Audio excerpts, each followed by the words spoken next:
윤석열 대통령이 그렇게 덮으려고 했지만 12.3 계엄이 불법이었음을 입증할 결정적인 증언이 또 나왔습니다.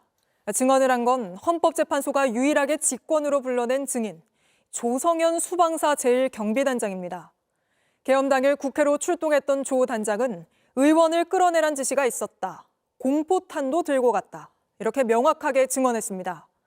조 단장은 또 체포 지시를 들은 군인 누구도 정상적이라고 생각하지 않았을 거라며 추가로 투입하려던 부대에게 서강대교를 넘지 말라고 지시한 게 자신이라고도 밝혔는데 또 한 명의 체포 지시 증언자 홍장원 전 국정원 1차장을 공격하며 여러 궤변을 늘어놓던 윤석열 대통령은 조 단장의 증언이 시작되기 직전에 심판정을 떴습니다. 첫 소식 김재현 기자입니다. 조성현 수방사 제1경비단장은 헌재 변론에서 비상계엄 당일 밤 상황을 구체적으로 증언했습니다. 조 단장은 당시 이진우 전 수방사령관의 지시를 직접 받고 부대원들을 국회에 투입했던 지휘관입니다. 밤 10시 45분쯤 이 전 사령관이 국회 출동을 지시했는데 평소와는 달랐다고 했습니다. 출동 시에 원래 공포탄을 지참하고 갑니까? 기본적으로 실상황에서는 공포탄을 지참하지 않으나 당일날은 공포탄을 휴대토록 말씀하셨습니다. 이번과 같이 임무가 정확하게 부여되지 않은 상태에서 갑자기 이동하는 것은 상당히 이례적인 상황입니다. 국회에서 계엄 해제가 임박한 0시 40분쯤엔 이 전 사령관이 국회의원을 끌어내라고 명확하게 지시했다고도 증언했습니다. 정확하게 워딩이 본청 안으로 들어가라. 국회의원을 끌어내라. 이렇게 했단 말입니까? 그렇습니다. 내부로 들어가서 의원들을 끌어내라. 앞서 윤석열 대통령 측은 끌어내라는 대상이 의원이 아닌 요원이라고 주장했는데 현장 지휘관은 의원이라고 지시받았다고 명확히 밝힌 겁니다. 또 조 단장이 이 지시를 받고 당황해 5분에서 10분쯤 뒤 재검토를 건의했다고 했습니다. 이 전 사령관은 내부에 진입한 특전사 인원들이 국회의원을 끌어내면 수방사는 통로를 형성해주는 역할을 맡으면 된다고 했다고 밝혔습니다. 앞서 곽종근 전 특수전 사령관 증언대로 의원을 끌어내라는 지시가 있었고 이진우 전 수방사령관도 이를 인지하고 현장에 전달했던 것으로 보입니다. 윤 대통령 측은 끊임없이 확대 해석한 것 아니냐며 진술 내용을 의심하는 듯한 질문을 이어갔습니다. 하지만 조 단장은 전후 관계를 정확하게 말씀드렸다. 그건 변호인 생각이라며 단호하게 답했습니다. JTBC 김재현입니다. 저희 JTBC가 김용현 전 장관의 변호인단이 여인영 전 사령관을 4차례나 심지어 탄핵 심판의 증인으로 나오기 전날에도 접견했다고 보도하면서 회유 접견 아니냐는 비판이 거세죠. 그런데 저희 보도 직후에도 또 접견을 시도한 걸로 확인됐습니다. 하지만 이 보도를 의식해서인지 여 전 사령관은 처음으로 접견을 거부했습니다. 조혜연 기자의 단독 보도입니다. JTBC가 김용현 전 장관 변호인이 증인 출석을 앞둔 전직 사령관들을 수차례 접견한 사실을 보도하자 변호인단은 인권 침해로 고통받는 사령관들을 위한 접견이라고 주장했습니다. 당연히 우리는 여건만 허락한다면 앞으로도 계속 접견할 겁니다. 하지만 증인 출석 바로 전날 접견이 있었던 만큼 회유를 위한 접견이 아니냐는 논란이 일었습니다. 그리고 바로 다음 월요일인 지난 10일 김 전 장관 측 변호사는 여 전 사령관에 대한 5번째 접견을 시도했습니다. 하지만 여 전 사령관은 접견 요청을 거부했습니다. 탄핵 심판 증인 출석 전날인 지난 3일을 포함해 4차례 만났다가 JTBC 보도 뒤 처음으로 접견을 거절한 겁니다. 여 전 사령관 측은 앞서 JTBC에 고 변호사가 기도를 해주는 등 몇 차례 만났지만 부담을 느끼고 거절할 예정이었다고 밝힌 바 있습니다. 이진우 전 수방사령관도 지난 3일 고 변호사의 접견을 거절했습니다. 탄핵 심판 증언은 마무리됐지만 전직 사령관들은 윤석열 대통령과 김 전 장관의 내란 혐의 형사사건의 핵심 증인이기도 합니다.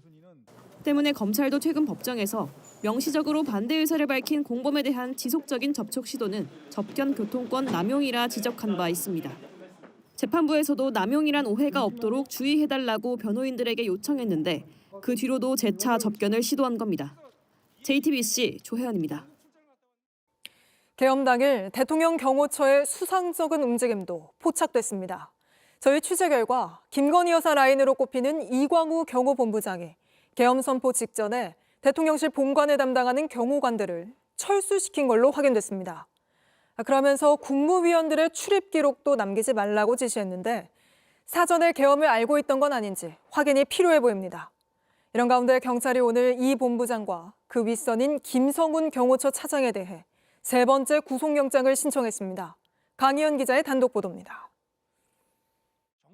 계엄 선포 약 3시간 전 윤석열 대통령은 삼청동 안정가옥에서 조지호 당시 경찰청장, 김용현 국방장관 등과 만났습니다. 이후 윤 대통령은 계엄을 선포하기 위해 대통령실로 이동했고 이에 맞춰 경호처도 긴밀히 움직인 걸로 JTBC 취재 결과 파악됐습니다.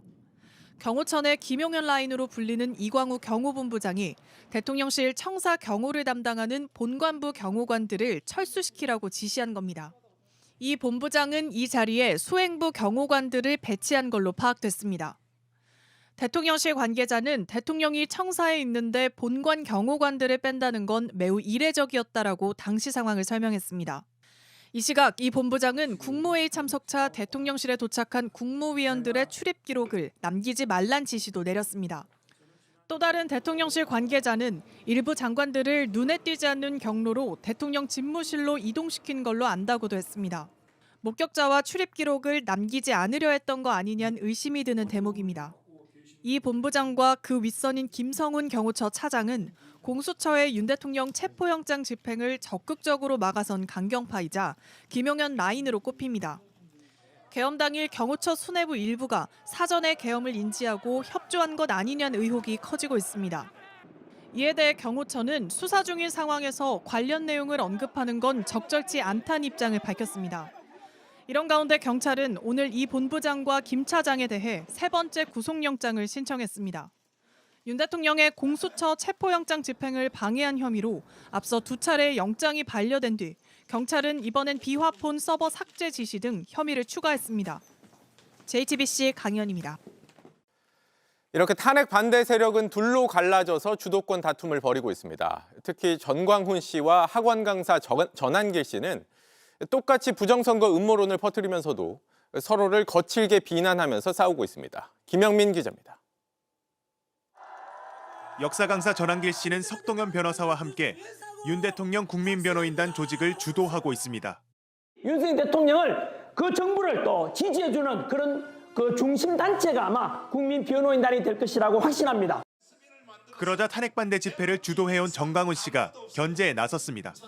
내 옆에 있다가 이 떠난 사람들, 전한길 일타 강사를 중심으로 해서 뭐 새로운 조직을 만들어서 뭐 한다 그러는데 역사는요 45년부터 48년까지 건국사입니다. 건국사.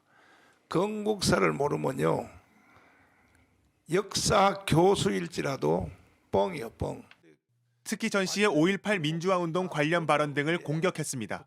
지금도 노무현을 존경한다 그리고 5.18은 민주화운동이라고 하고 지금 연설에서 다 나오잖아요. 그러니까 역사를 도대체 어디서 배웠는지 난 도저히 이해할 수가 없어요. 광화문파 유튜버들도 전한길 씨를 공격하고 있습니다. 전한길 강사가 강연한 내용인데 동대구역에서 자 이승만이 독재했고 박정희이 유신 독재했고 김대중 김영삼 민주화로 대한민국을 만들었다.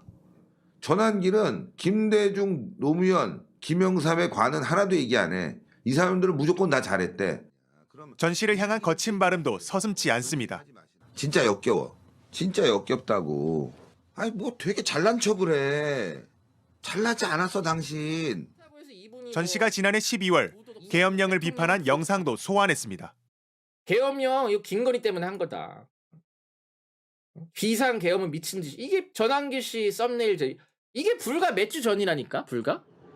전광훈 씨는 오는 3.1절 집회에 전한길 씨가 자신이 주도하는 집회에 나오지 않으면 같은 편으로 볼 수 없다고 경고했습니다. 이번 저 3.1절은 가문에 꼭 나오도록 내가 한번 설득을 해보고 그걸 만약에 거부하면 그건 뭐 자유통일주의자라고 볼 수 없는 거죠. 네. JTBC 김영민입니다.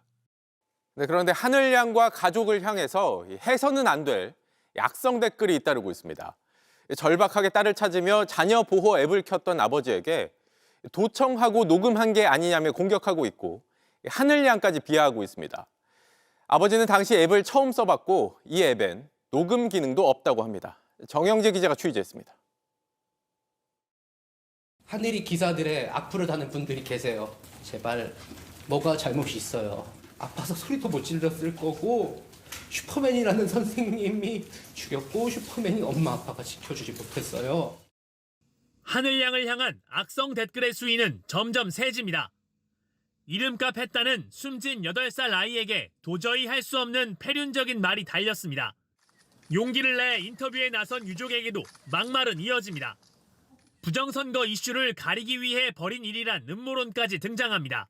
악성 댓글의 상당 부분은 하늘이 휴대전화에 설치해둔 자녀 보호 앱을 표적으로 삼습니다. 하늘이가 돌봄 교실을 나가 학원차에 타지 않았고 전화도 받지 않자 켠 주변 소리 듣기 기능.